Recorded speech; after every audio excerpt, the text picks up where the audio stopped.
Welcome back, life science learners. I trust that you're feeling refreshed and that you've had a chance to unwind.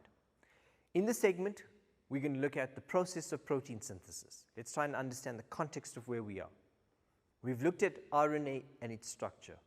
We do know that DNA codes for characteristics in a cell.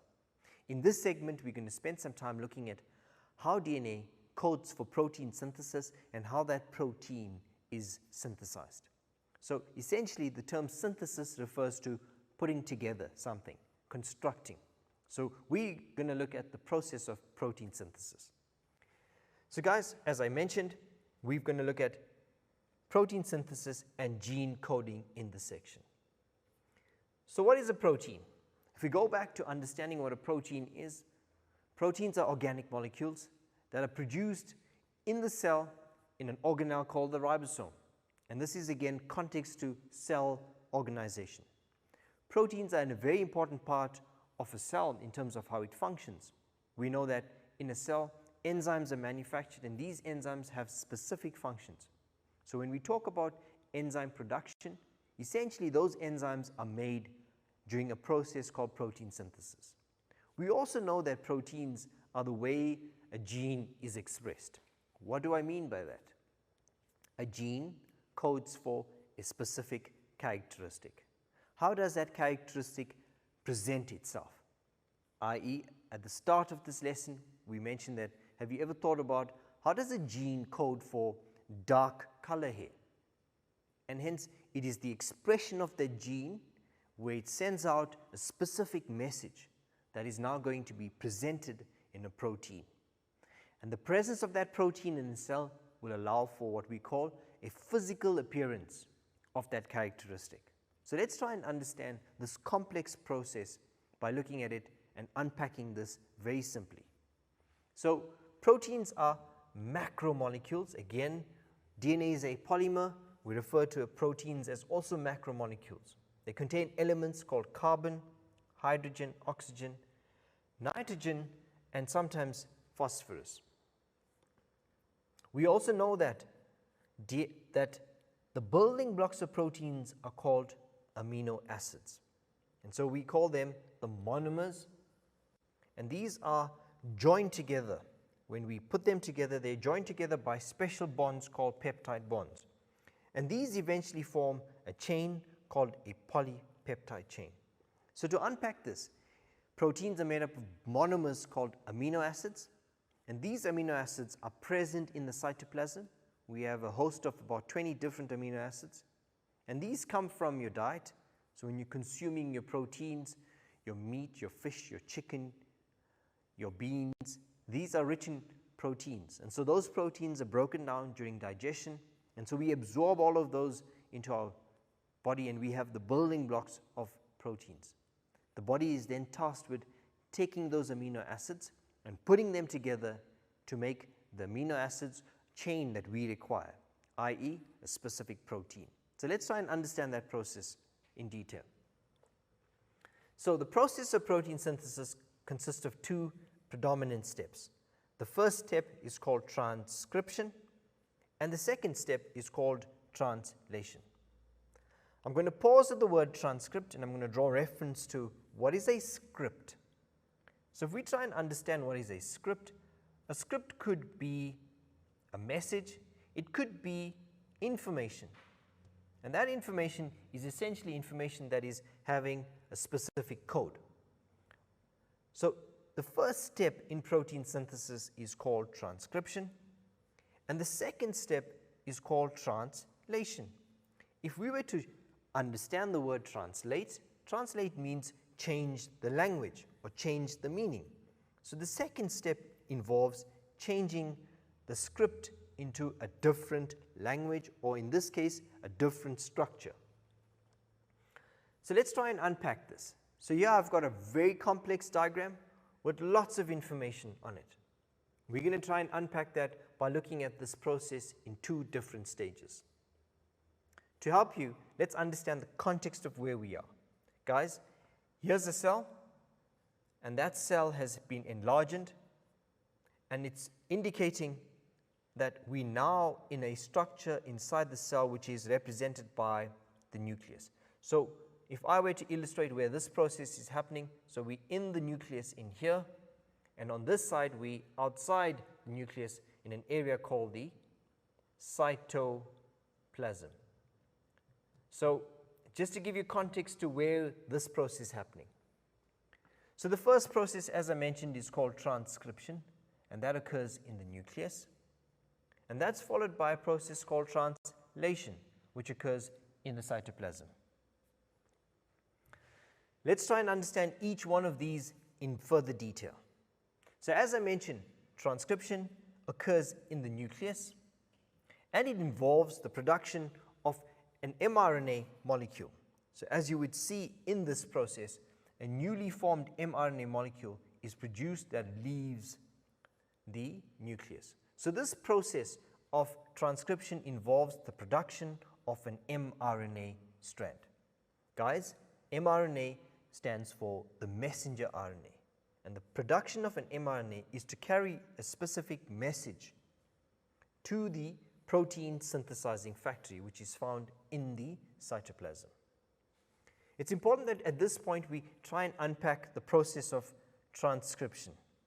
So when we look at transcription, transcription involves the production of mRNA. The question that you need to ask yourself is, how does this happen? This happens in the following way. So we've got DNA, and that DNA codes for sequences of information called genes. So I'm pointing to a specific gene here. So the DNA will unwind, and the hydrogen bonds break open, and that exposes the DNA strand, and that's what you would see here. So the DNA strands have opened up, exposing a template. This specific template has a sequence of nucleotides that now code for an enzyme or for a protein.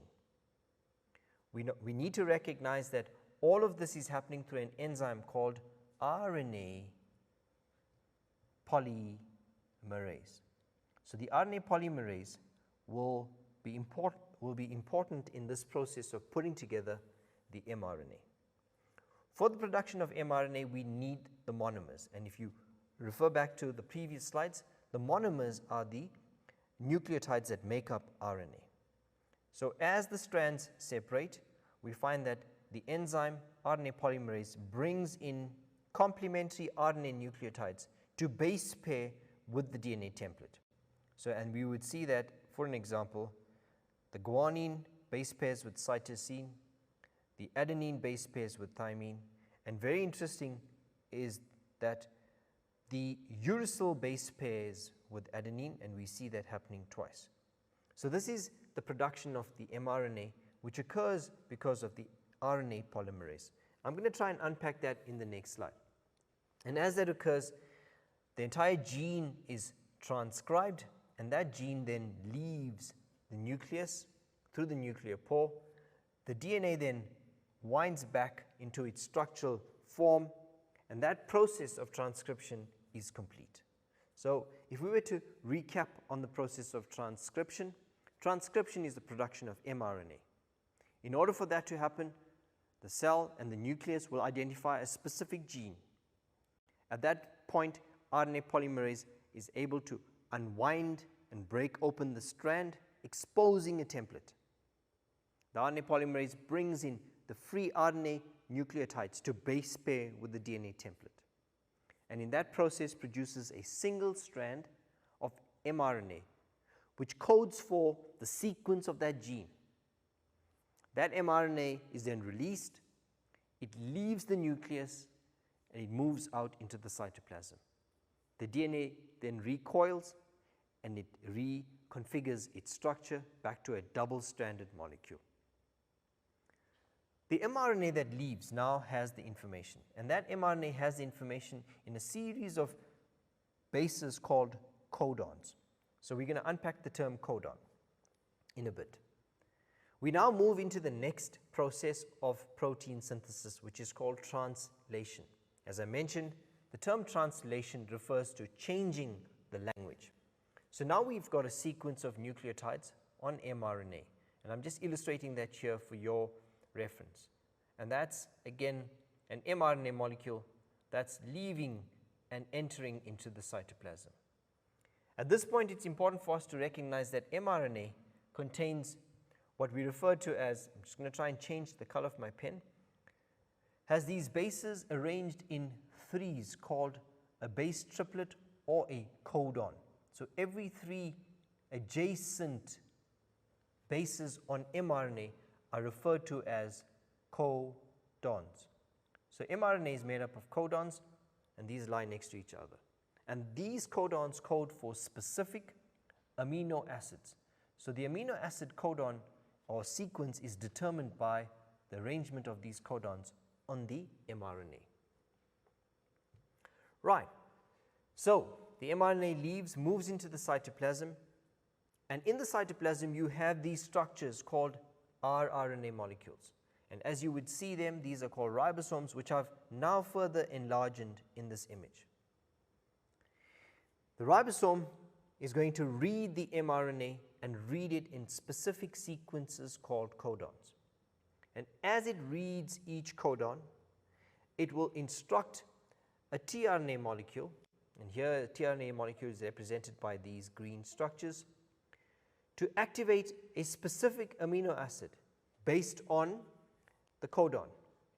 What is unique to the mRNA is that an mRNA has a codon, whereas a tRNA, which I've illustrated here, has a specific anticodon.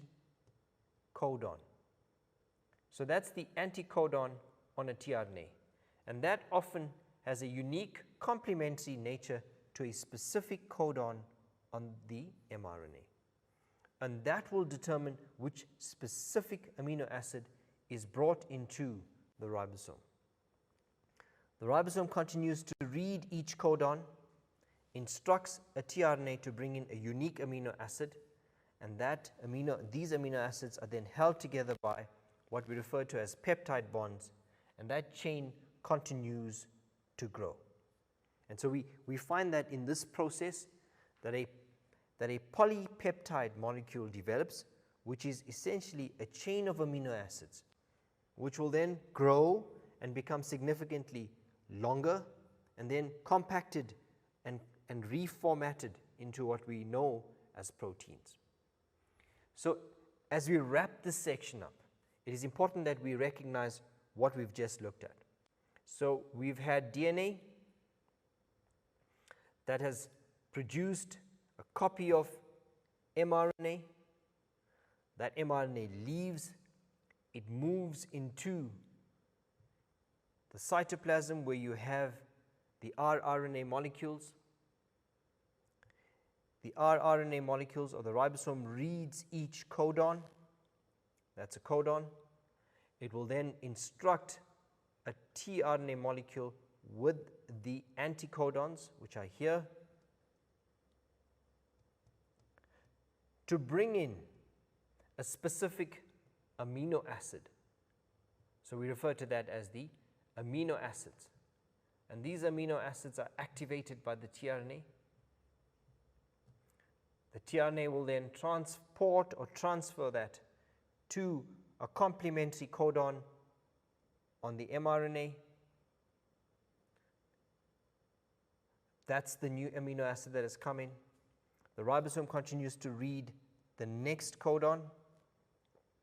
It brings in the next tRNA molecule with a unique amino acid. These amino acids are then connected together by the peptide bond. And so we've just had a very quick overview of the process of transcription as well as so I'm going to rephrase this. That's translation, my bad, which is inside there, and transcription, which is inside the nucleus. And so as we wrap this section up, we've got to try and unpack the two terms as we end this. We've looked at protein synthesis as two complex processes. Transcription, as I mentioned, occurs in the nucleus, and it involves the production of mRNA. mRNA contains short sequences of 3 bases called codons, and these codons each code for a unique amino acid.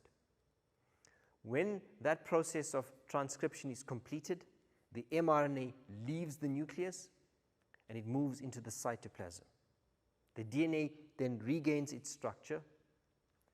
The mRNA then moves to a ribosome, where the ribosome reads each codon and then instructs the tRNA, which are floating in the cytoplasm, to pick up amino acids.